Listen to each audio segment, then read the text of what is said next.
As Muslims, کیونکہ ہم اب خاص طور پہ اپنے مسلمان آڈینس سے بات کر رہے ہیں کہ دیکھیے ہمیں اس بات پر یقین ہونا چاہیے کہ جو بھی اللہ کا فیصلہ ہے نا وہ سب سے بیسٹ ہوگا. اللہ ہماری ماں سے بھی زیادہ محبت کرتا ہے, اور اللہ تعالیٰ کی جو رحمت ہے نا, اللہ تعالیٰ کی رحمت کے 100 حصے ہیں, ان سارے 100 حصوں میں سے نا ایک حصہ پوری کائنات کو تقسیم ہوا ہے, پوری کائنات. یعنی کہ جو میرے دل میں کسی کے لیے رحم آتا ہے یا آپ کے دل میں کسی جانور کی رحم آتا ہے, آپ سب کو نا اس 1% کا بھی 0.0000001 ملا ہوا ہے, اور کسی جانور کو بھی نا 0.00001 ملا ہے. جو ایک شیرنی بھی اپنے بچوں سے پیار کرتی ہے, یا ایک بکری اپنے بچوں سے پیار کرتی ہے, یا کوئی پرندہ ہے یا سانپ ہے یا کوئی بھی جانور ہے یا انسان ہے, وہ ساری جو اللہ کی مرضی ہے نا وہ ڈسٹریبیوٹ ہوئی ہے, اور اللہ کے پاس 99 پورشنز ہیں اس مرضی کے. سو اللہ تعالیٰ کسی کے ساتھ ظلم نہیں کرتا. اللہ کی یہ صفت ہی نہیں ہے ظلم کرنا, یہ اللہ کی صفت نہیں ہے. سو جو بھی اللہ کا حکم ہے وہ سب سے بہترین ہے. دیکھیے ایز مسلم ہمیں بار بار کہا جاتا ہے کہ اللہ پر توکل کرو, اللہ پر توکل کرو, اللہ پر توکل کرو. Learn to trust Allah, learn to trust Allah. دیکھو اللہ پہ ٹرسٹ کیا ہوتا ہے؟ ٹرسٹ یہ نہیں ہوتا کہ جب آپ کو کسی مسئلے کا سلوشن نظر آ رہا ہو تو پھر اللہ پہ ٹرسٹ ہے. ٹرسٹ تب ہوتا ہے جب آپ کو سلوشن نظر نہیں آ رہا پھر آپ ٹرسٹ کرتے ہو. موسیٰ علیہ السلام کو نا اللہ تعالیٰ نے حکم دے دیا کہ موسیٰ سمندر کے پاس چلے جاؤ. اب موسیٰ علیہ السلام چلے گئے, ان کو تو نہیں پتا تھا آگے جا کے کیا ہوگا. پیچھے وہ کہتے ہیں نا literally between the devil and the deep blue sea, ایک طرف فرعون کا لشکر آ رہا ہے, موسیٰ علیہ السلام سمندر کے ساتھ جا کے لگ گئے. اب یا اللہ اب کیا ہوگا؟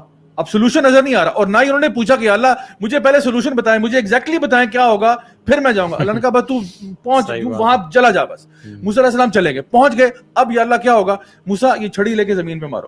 اب وہ کیا, انہوں نے چھڑی کو کیا کرنا تھا, ہلکی سی چھڑی ماری ہے, سمندر 2 حصوں میں ہو گیا, ان کے لیے رستہ بن گیا. ٹھیک ہے, اللہ تعالیٰ نے رستہ کریٹ کیا. So when Musa was going to the sea he did not know what's going to happen. Likewise Ibrahim علیہ السلام کو جب آگ میں پھینکا جا رہا تھا, ابراہیم علیہ السلام کو معلوم نہیں تھا کہ آگے کوئی مجھے پرندہ اٹھا کے لے جائے گا, یا کوئی بارش برسے گی, یا کوئی آندھی چلے گی. اللہ تعالیٰ یعنی جس طرح روایات میں آتا ہے کہ جبریل علیہ السلام نے بھی آ کے اپنا ہاتھ کیا کہ ابراہیم علیہ السلام آپ مجھے ہاتھ دیں, میں آپ کو نکالتا ہوں. انہوں نے کہا نہیں, حسبنا اللہ و نعم الوکیل, اللہ میرے لیے کافی ہے, اللہ میرے لیے کافی ہے, جبریل آج تیری ضرورت بھی نہیں ہے. ابراہیم علیہ السلام جب آگ میں گرتے ہیں, اللہ تعالیٰ جو کہ ہر چیز پر قادر ہے, ان اللہ علی کل شیء قدیر, اللہ حکم دیتا ہے آگ کو کہ آج کی تاریخ کے لیے تیری جو صفت ہے وہ کیا ہے؟ بردن و سلامہ, آج تو ٹھنڈی ہوگی اور آج تو سلامتی والی ہوگی. ابراہیم علیہ السلام اس آگ میں آتے ہیں, and this according to some scholars they said this was the most pleasurable time for Ibrahim alayhi salam being in that fire. So the idea is, my dear Muslim brothers and sisters, کہ جب اللہ تعالیٰ ایک بات کہہ دیتا ہے نا تو اللہ پہ ٹرسٹ کر لیا کرو. اللہ کو تو مانتے ہو, اللہ کی بھی مانا کرو, and learn to trust the decision of Allah subhanahu wa ta'ala. جو بھی اللہ تعالیٰ کے احکامات ہیں, جو بھی اللہ کے احکامات ہیں, ان سب میں خیر ہے. یہ ہمارا عقیدہ ہونا چاہیے کہ جو بھی اللہ کا حکم ہے نا, اگر اللہ نے حکم دیا ہے, خدا کی قسم اس میں خیر ہے, اس میں خیر ہی خیر ہے. آپ اس میں شر ہو ہی نہیں سکتا. آپ کا چھوٹا سا ذہن جو ہے نا اس کو شاید سمجھ نہیں آ رہا یہ کیوں ہو رہا ہے, فلاں کیوں ہو رہا ہے. لرن ٹو ٹرسٹ اللہ سبحانہ و تعالیٰ. جب آپ اللہ پہ ٹرسٹ کرتے ہو نا تو آٹومیٹکلی آپ کو سمجھ آتا ہے, اور پھر آپ جتنا ریسرچ کرتے ہو, فار ایگزامپل شریعت کے کتنے احکامات ہیں, آپ جتنے احکامات کو پڑھتے چلے جاتے ہیں آپ کو لگتا ہے سبحان اللہ یہ سسٹم سب سے بیسٹ ہے. لیکن ہمارا مسئلہ یہ, ہم شریعت کو پڑھتے نہیں ہیں, ہم ویسٹرن لا سے انفلوئنس ہو رہے ہوتے ہیں, ویسٹرن باتوں سے انفلوئنس ہوتے ہیں, یہاں کبھی لبرلزم سے امپریس ہو رہے ہیں, کبھی سیکولرزم سے جو ہے نا, کبھی اللہ کا دین بھی پڑھ لیا کرو. جب اللہ کا دین پڑھو گے تو سمجھ آئے گا کہ کتنی زیادہ حکمت ہے. اینڈ وی نو دس کہ آفن ٹائمز جو لوگ ایک ایتھیسٹک مائنڈ سیٹ پہ آتے ہیں, کہتے ہیں جی میں نے رچرڈ ڈاکنز کو پڑھ لیا تو جی میرا دماغ خراب ہو گیا. میں ان سے کہتا ہوں تم نے کوئی تفسیری کتاب پڑھی ہے؟ نہیں پڑھی ہوگی, نہیں پڑھی. میں نے بھی تو میں کہتا ہوں یار عجیب بات ہے, آپ ان کو پڑھ رہے ہیں اور آپ نے اپنا ہی دین نہیں پڑھا ہوا, اور آپ نے کسی کی بات سن کے بس آپ نے کہا جی میں کنفیوز ہو گیا. یا اس کو یوں کہیں کہ میں یوں پوچھتا ہوں, کیا آپ نے یہ والا جواب اپنے دین میں پہلے ڈھونڈنے کی کوشش کی؟ ڈھونڈنے کی, صرف تفسیر تک نہ کنفائن رہے, اوور آل ڈھونڈنا ہے نا. تو دے آفن سے موسٹلی جیسے نہیں ہوتا. اچھا یہ جو آپ نے بات کی ہے اس میں میں ایک پلگ ان ڈال دوں کہ خوبصورتی آپ دیکھیں اسلام نے جو ٹیچنگز دی ہیں اس کی. اب آ کے ابھی ہم نے لاسٹ اصل میں بھی یہ بات کی تھی ہلکی سی کہ جرمنی میں ہینوور یونیورسٹی میں وہ پروفیسر ولہلم شلٹز کی ٹیم نے کیری کیا تھی, اسٹڈی کی تھی, جس کو کہتے ہیں وہ attempts to objectify pain and consciousness and conventional captive bolt pistol stunning and ritual methods of slaughtering sheep and calves. انہوں نے تو خیر یہ کنکلوڈ کیا تھا کہ the slaughter in the form of ritual cut یعنی جو religious slaughter ہے, if carried out properly, painless in sheep and calves according to the EEG recordings and the missing defensive system. انہوں نے تو 1970s میں کیا تھا. ابھی پھر ایک اور کوئی ریسرچ ہوئی ہے یہ 2010 میں آسٹریلیا میں, انہوں نے تھوڑا سا اس کو وہ ریفائن کرنے کی کوشش کی. انہوں نے کچھ کہا ہے کہ جی کیپٹیو بولٹ جو ہے وہ زیادہ ہیومین ہے اب آ کے, لیکن انہوں نے بھی اپنی سمری میں, ایگزیکٹو سمری میں یہ چیز کنفیس کی ہے کہ اگر یہ جو ریچول سلاٹر ہے نا, یہ جو لیٹسٹ اسٹڈی ہوئی ہے, یہ اگر صحیح طریقے سے پرفارم کی جائے تو یہ بھی بہت مطلب بہت کم سفرنگ دیتا ہے. اب آپ یہ دیکھیں کہ یہ اسٹڈیز اب آئی ہیں 1970s میں, 2010 میں, اب آ کے ہمارے پاس ماڈرن ٹیکنیکس بھی آئی ہیں, کیپٹیو بولٹ پسٹل جو ہے وہ, یا الیکٹرک شاک بھی دیتے ہیں بائی دا وے, اور باقی چیزیں, یا یہ اسٹڈی کر کے ہمیں یہ آبجیکٹیفیکیشن کرنے کے طریقے اب آئے ہیں. اس سے پہلے جو ساری انسانیت گزری ہے, آپ اللہ کا نظام دیکھیں, یہ جو آپ نے بات کی ہے ایگزیکٹلی اللہ نے ایسی جو پرسکرپشن دی ہے وہ ازل سے لے کے ابد تک, شروع سے لے کے ابھی تک سب کے لیے بے فٹنگ تھی.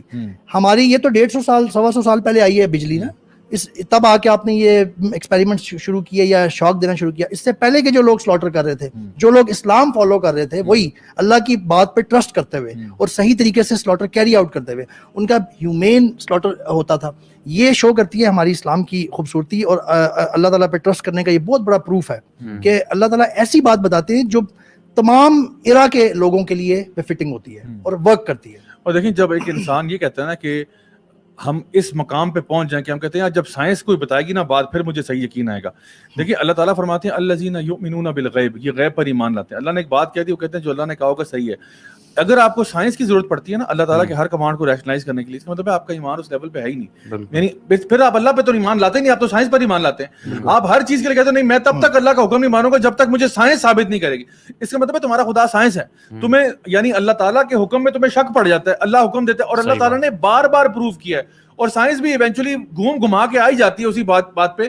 اور مجھے کئی دفعہ ایسا ہوا کسی بندے نے کہا کہ نہیں جی یہ تو بات ایسی ہے, چونکہ دیکھیں نا ابھی تو سائنٹیفکلی یہ بات اسٹیبلش ہی نہیں ہے. میں کہتا ہوں اسٹیبلش نہیں ہے تو کیا ہے, اللہ کا حکم ہے, اللہ تعالیٰ نے پوری کائنات کو پیدا کیا ہے. ہم جب لاجیکلی ریشنلی ہر اعتبار سے مانتے ہیں کہ اللہ کی ذات ہے, اور وہ ہم لوگ بار بار پروف بھی کرتے ہیں through our workshops and lectures کہ you can proof the existence of God. Once you realize that God exists, once you realize that the Quran is the word of God, once you realize that the Prophet Muhammad sallallahu alaihi wasallam is the last and final messenger, اس کے بعد جو حکم ہوگا وہ سمعنا و اطعنا. آپ کو سائنس وہاں تک پہنچ جائے, الحمدللہ نہیں بھی پہنچتی تو ہم تو پھر بھی مان رہے ہیں. یہ سائنس بھی تو نہیں پڑھتے نا, مسئلہ یہ ہے کہ یہ جتنے سائنٹیفک بنتے ہیں یہ سائنس بھی نہیں پڑھتے. اگر انہوں نے واقعات سائنس پڑھی ہوتی تو ان کو یہ پتا ہوتا کہ سائنس کبھی بھی ایبسولوٹ ہونے کا کلیم ہی نہیں کرتی ہے. سائنس تو خود ہی ایک ٹرانزینٹ چیز ہے, وہ it is based upon observations, اور وہ کانسٹنٹلی چینج کر رہی ہے. سائنس نے کبھی بھی کلیم نہیں کیا کہ ہم آپ کو حق بات بتا رہے ہیں جو کہ ایبسولوٹ اور آبجیکٹو ٹروتھ ہے. سب سے زیادہ یو ٹرنز تو سائنس میں خود ہیں, کیونکہ سائنس دیکھو نا is based upon sample data. Science ہمیشہ ایک سیمپل لیتی ہے, اس سیمپل کے اوپر ایکسپیریمنٹیشن ہوتی ہے اور کہتی ہے اس سیمپل سے ہمیں نتیجہ یہ نکلا. اب کل کو وہی سیمپل آپ تھوڑا وسیع کر لیں تو کوئی اور ریسرچ آئے گی, اور پھر اتنے ویریئنٹس ہوتے ہیں. ابھی میں نے آپ کو جس طرح بتایا کہ ایک ریسرچ وہ بتا رہے ہیں کہ جی میٹ کے اندر یہ پرابلم ہے, یہ پرابلم ہے, but that research is not all inclusive, کیونکہ وہ اس میں بڑے کنٹرول ایکسپیریمنٹس ہوتے ہیں. آپ کہتے ہو جی ہر بندے کو صرف میٹ کھلاؤ پھر دیکھتے ہیں کیا ہوتا ہے, تو یہ تو ہوا نہیں. وہ جو بندہ میٹ کھا رہا ہے وہ 50 چیزیں اور بھی ساتھ کھا رہا ہے, وہ اس میں شوگر بھی انٹیک بھی لے رہا ہے, وہ اس میں سگریٹ بھی نوشی بھی کر رہا ہے. پھر آپ نے کہا جی فلاں لوگ جو ہیں وہ جو ہے زیادہ ہوتے ہیں. تو بات یہ کہ آپ جب سیمپل کو مزید ریفائن کرتے ہیں اور اس کے اندر ویرائٹی لے کے آتے ہیں, پھر آپ کو نتائج اور نکلتے ہیں. And that's when your research, پھر آپ کہتے ہیں نہیں یار وہ جو 2 سال پہلے ریسرچ تھی اب نئی تحقیق نے ثابت کیا کہ یوں ہے. تو یہ چیزیں ہوتی ہیں. So I think the thing we have to understand is کہ اگر ہم اس کو پیورلی یعنی سیکریفائس کے ریچول کے اعتبار سے ہم بات کریں, ابراہیم علیہ السلام کو اللہ تعالیٰ کی طرف سے جو حکم آیا تھا وہ یہ تھا کہ اپنے پیارے بیٹے کو ذبح کر دو. ابراہیم علیہ السلام نے نہیں کہا کہ مجھے سائنٹیفک ایویڈنس دیں کہ یہ کیا ہیومن رائٹس وائلیشن نہیں ہے کہ آپ کہہ رہے ہیں. ابراہیم علیہ السلام کا اللہ پہ توکل تھا کہ نہیں تھا؟ اللہ نے حکم دیا اپنے بیٹے کو ذبح کر دو. ابراہیم علیہ السلام اللہ کے خلیل تھے نا, اللہ کے دوست تھے. انہوں نے کہا کہ اگر اللہ کا حکم ہے یہ کبھی غلط نہیں ہو سکتا. بہت زبردست بات. اللہ کا حکم غلط ہو ہی نہیں سکتا, اللہ غلط ہو ہی نہیں سکتا. اللہ نے کہا بیٹے کو ذبح کرو, اس میں بھی خیر ہوگی. حالانکہ بیٹا ان کو بہت پیارا تھا. اتنے عرصے کے بعد اللہ تعالیٰ نے بیٹا دیا, اور وہ اس ایج میں بیٹا ہے جو سب سے کیوٹ ہوتے ہیں جب بچے. میرے حساب سے یعنی 5 to 7 ایئرز میں نا بچہ دوڑ بھی رہا ہوتا ہے, چل رہا ہوتا ہے, آپ سے باتیں کر رہا ہوتا ہے, مزے مزے کے جوکس ہو رہے ہوتے ہیں, اور اوپر سے فرما بردار اتنا کہ جب باپ حکم دے رہا ہے تو وہ کہہ رہا ہے کہ جی جو آپ کا حکم ہے وہ کر گزریے. حالانکہ اس حکم کو آپ دیکھیں تو اپیرنٹلی واقعی حکم بڑا سخت تھا. وہ ایسا ہی ہے جیسے آج کل کے زمانے میں کہا جائے کہ تم نے ٹرک کے نیچے منہ دے دو اپنا, ٹھیک ہے, اور مر جاؤ, ٹھیک ہے, ہم اس کو کہیں گے یار کہ یہ دماغ خراب ہو گیا کسی. It does not make logical sense or scientific اصل میں sense. وہ اس سیکریفائس کا ٹیسٹ تھا کہ اللہ کے لیے آپ اپنی پسندیدہ چیز تک قربان کر سکتے ہیں کہ نہیں, صرف اس حد تک کا ٹیسٹ تھا بس. ابراہیم علیہ السلام کی وہ پسندیدہ ترین چیز تھی, logic falls behind, you know, اور اللہ تعالیٰ نے وہ ٹیسٹ لیا اور وہ ٹیسٹ میں پاس ہوئے, اور ہمارے لیے ایک بہت بڑا سبق چھوڑ گیا. جیسے آپ ابھی بات کر رہے تھے کہ ہمیں اللہ پہ توکل, ہمیں جب یہ پتہ چل جائے کہ یار اللہ نے ہی تو دیا ہے سب سے پہلے, نمبر 2 اللہ تعالیٰ سے زیادہ مرسیفل, اللہ سبحانہ سے زیادہ ریشنل اور فیلنگز کو سمجھنے والا کوئی نہیں ہے. اگر اللہ کسی چیز کا حکم دیتا ہے, there must be خیر, there is nothing else.